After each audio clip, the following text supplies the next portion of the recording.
Bom, gente, a minha experiência ultimamente tem sido de gravar vídeos até a metade ou até o final e depois perceber que o microfone não está ligado, que não tem som, que tem algum problema na tela, as coisas mais variadas. Então hoje eu vou refazer o vídeo que eu fiz a respeito desse texto aqui, ó, A Suficiência das Escrituras em Controvérsia com o Catolicismo Romano, do William Twiss. O que eu vou fazer aqui é tentar organizar o pensamento do William Twiss no quesito argumentações e expor essas argumentações aqui.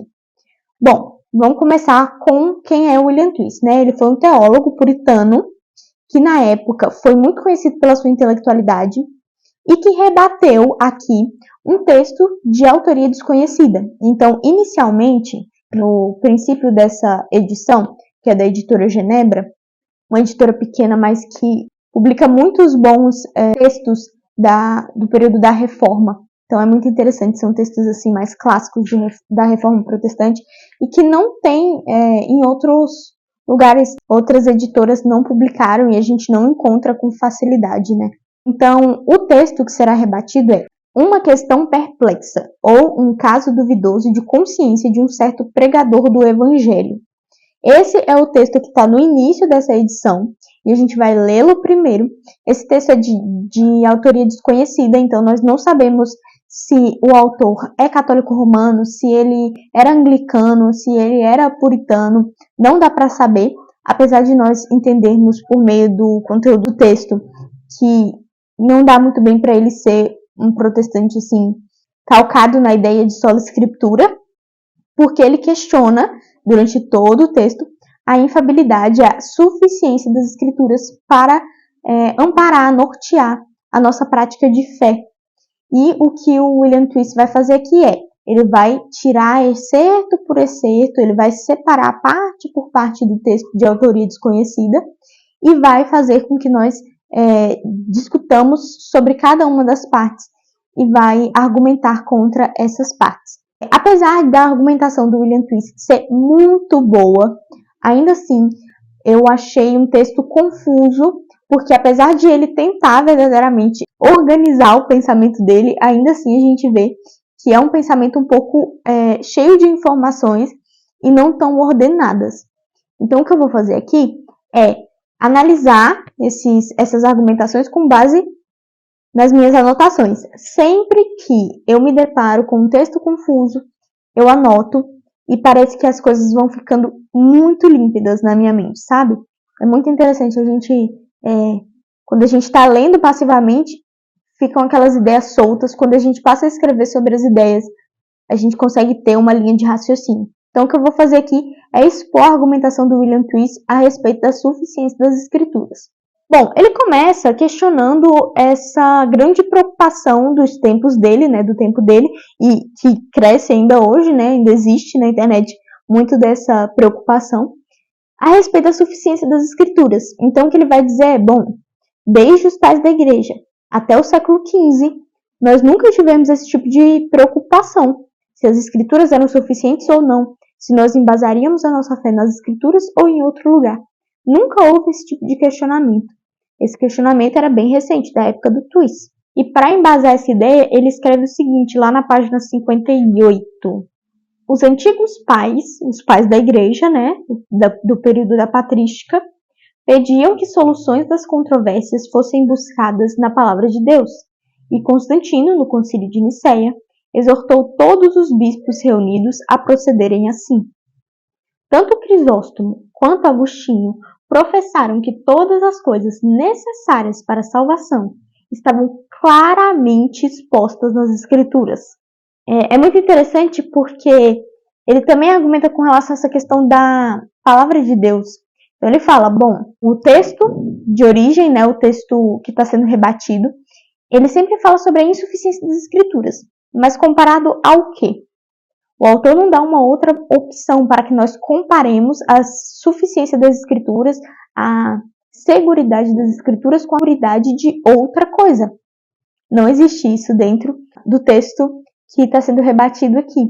Então ele fala, bom, se nós temos as escrituras e nós concordamos como cristãos que as escrituras são a palavra de Deus, Por que nós iremos adicionar ou substituir a palavra de Deus por palavra de homens, né? Então aqui ele está trabalhando com o quê? Com a hierarquia das coisas, dos discursos, né?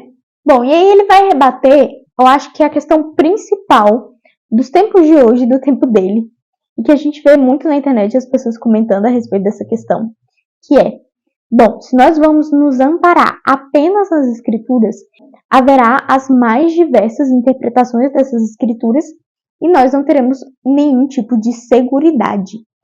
Para isso, primeiro ele rebate com a ideia de que isso nunca foi um problema. Os pais da igreja mesmo, do período da patrística, não tinham uma visão linear, uniforme, eles tinham divergências de interpretação com relação às escrituras, e isso nunca foi um problema, não foi uma questão de divisão da igreja, nada disso. E um outro ponto que para mim é crucial, assim, é a argumentação mais interessante de se ver nesse livro, com toda certeza, ele ampara aqui, ele destrincha aqui a ideia de que tudo que é necessário para a salvação, tudo que é o cerne da salvação do homem, está claramente exposto na Escritura. Então ele fala, nós temos que entender onde há obscuridade na Escritura. Onde há obscuridade? Não há nas questões cruciais da fé. Nessas questões está tudo muito claro. Então as pessoas falam tanto dessa divergência de opinião dentro das interpretações das mais diversas igrejas e denominações protestantes, mas elas não mencionam a similaridade gigantesca dentro dos assuntos que são mais cruciais para o entendimento da fé e da salvação do homem. Então, uma questão interessante que ele comenta aqui é o seguinte, lá na página 67 e 68. Negamos a consequência, que é a seguinte. Porque os divinos diferem na interpretação das escrituras, elas são obscuras. Então, essa é a interpretação, essa é a afirmação lá do autor desconhecido. Porque as pessoas divergem na interpretação das escrituras, as escrituras, são obscuras. Usando o mesmo raciocínio, eu poderia provar que a escritura é clara. Aqui está o argumento. A escritura é clara na sua interpretação, porque indivíduos de diferentes opiniões e religiões concordam com ela. Indivíduos com opiniões e religiões diferentes concordam de fato com a interpretação das Sagradas Escrituras. Portanto, as Escrituras são claras. Então, tá vendo como a gente às vezes foca bastante nessa questão das divergências de interpretação, mas na verdade existe muito mais similaridade de interpretação do que divergência? E aí ele vai falar sobre os trechos das escrituras que são mais difíceis, mais obscuros e que exigem interpretações das mais variadas. Eles abrem brecha para interpretações das mais variadas. E ele menciona que grande parte desses textos chamados de obscuros são textos, na verdade, de profecias. E aí ele até menciona uma questão que eu achei muito interessante, que lá quando a gente lê Gênesis, a gente tem Eva, e a Eva é dada uma profecia da parte de Deus, de que um descendente dela iria pisar na cabeça da serpente. Bom, Eva provavelmente não entendeu aquilo na sua completude, e todo o período ali do Pentateuco ninguém entendeu aquilo na sua completude. Enfim, durante todo o Velho Testamento, não houve um entendimento claro do que era aquela profecia. Não houve. Só quando nós vamos lá para o Novo Testamento, nós entendemos que esse descendente de Eva, que pisa na cabeça da serpente, é Cristo. Mas aí, o que ele fala? Bom, se nós soubéssemos com completa clareza, se Deus nos tivesse revelado lá no Gênesis, com uma limpidez, com uma clareza, aquilo que significava aquela profecia, provavelmente Cristo não teria sido crucificado. Por quê? Porque o diabo tomou posse do corpo de Judas e fez com que Judas traísse Jesus. Então, se o diabo soubesse que aquele era o descendente que iria esmagar a cabeça da serpente, ele não teria feito isso. Não teria orquestrado todo um plano para que Cristo fosse crucificado. Então, o próprio fato desses trechos serem obscuros é também para que eles se cumpram na sua plenitude. Olha que interessante isso. Bom, assim como nós temos algumas profecias que já se realizaram, nós temos profecias que ainda não se realizaram. E por isso elas são passíveis assim, de tantas interpretações. Por exemplo, no livro de Apocalipse, né? Então existem muitas interpretações a respeito de tudo que está descrito em Apocalipse. Mas por quê? Porque nós não podemos ter acesso àquilo que ainda vai acontecer justamente para que aconteça de maneira plena. Outro ponto, assim, crucial, e uma das melhores argumentações do Twist aqui, é a respeito dessa comparação. Então ele vai começar a comparar as escrituras com outra coisa. No texto do autor desconhecido, ele só fala a respeito da falta de segurança das escrituras, mas não compara essa falta de segurança com uma segurança de outro lado. Então, o que seria mais seguro que as escrituras, que são a palavra de Deus? Então, ele vai comparar justamente com a instituição, a Igreja de Roma, e na página 76 ele vai falar o seguinte: eu respondo, não há tantas dúvidas sobre o significado da voz da Igreja como sobre o significado da palavra de Deus? Onde é que a Igreja fala com mais autoridade do que nos concílios gerais?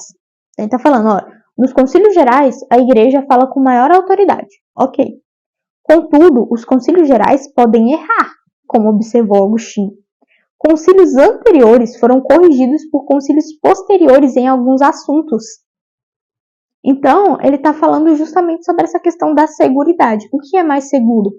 A palavra de Deus, e aí é muito interessante quando a gente conhece um pouco sobre como funcionou a preservação das escrituras do Novo e do Velho Testamento, porque assim, nós temos com relação ao Novo Testamento tantos manuscritos, e eles diferem em pouquíssima coisa. Nós temos mais manuscritos do Novo Testamento do que temos dos textos de Homero. Nós temos mais manuscritos das Sagradas Escrituras do Novo Testamento do que nós temos da Ilíada e da Odisseia. Por exemplo, os manuscritos da Ilíada e da Odisseia têm grandes divergências em algumas partes, enquanto que o Novo Testamento tem divergências quase que nulas, pequenas, e sempre com relação a detalhes que não interferem na prática da fé. Então, quando a gente olha, por exemplo, para os manuscritos do Mar Morto também, lá do Velho Testamento, né? Esses manuscritos têm uma semelhança gigantesca com os textos de hoje, que nós temos acesso.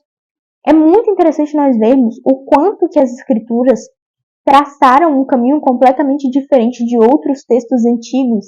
E hoje nós temos inúmeros manuscritos. Nós já traduzimos a Bíblia para inúmeras línguas.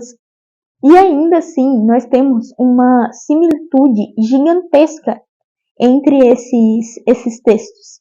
E entre esses textos traduzidos e os textos que foram, assim, fundadores, né? Então, isso já mostra uma seguridade tamanha nas escrituras, e ele justamente faz essa contraposição com uma falsa seguridade dos concílios.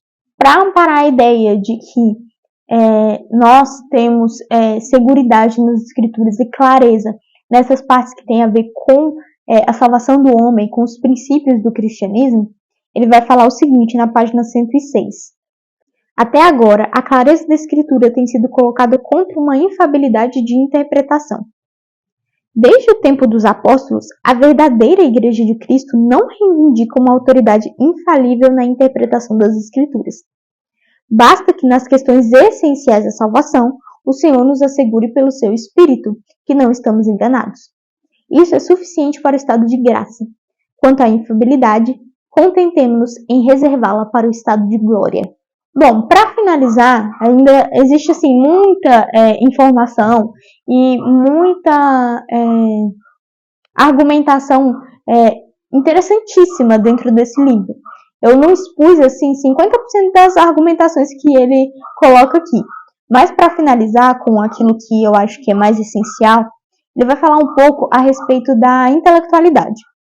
Então, no texto de autoria desconhecida, o autor comenta sobre a intelectualidade que fundamentou o catolicismo romano.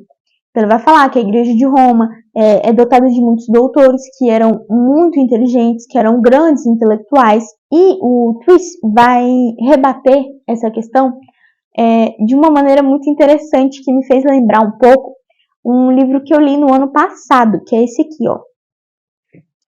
Esse aqui, ó. Os ensaios de Montaigne, são os ensaios completos de Montaigne. E o ensaio dele, e ó, Apologia de Raymond Sebon, ele fala bem assim no início: é em verdade a ciência coisa importante e útil. Os que a desprezam dão prova da estupidez. Não consideram, entretanto, o seu valor tão elevado quanto imaginam alguns, que encaram como soberano bem e lhe atribui o poder que não tem, a meu ver, de nos tornar sensatos e satisfeitos. Então ele vai falar sobre cientificismo nesse ensaio, mas o mais interessante é que ele vai falar sobre o quanto a nossa razão pode nos trair. A razão humana pode trair a nós. Então quando a gente pensa em, eu vou pensar racionalmente sobre determinado assunto, normalmente a gente imagina que esse é um pensamento límpido, porque é racional. Se é racional, é límpido. E não é essa necessariamente a verdade. Né? A gente tem os exemplos, sei lá, um exemplo mais esdrúxulo. Pessoas que têm problemas psicológicos, psíquicos graves, que têm alucinações, essas pessoas não podem confiar na própria razão, na própria racionalidade.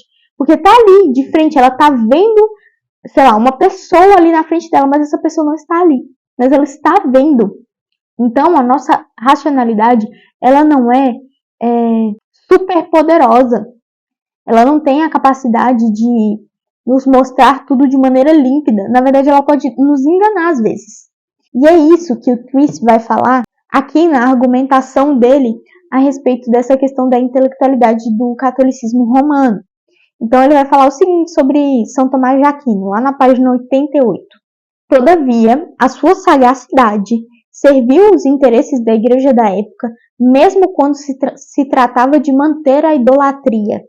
Talvez tenha sido o escritor mais vergonhoso nesse contexto, pois defendia que a imagem devia ser adorada com a mesma honra que a coisa representada, usando um argumento derivado de Aristóteles no da memória e da reminiscência.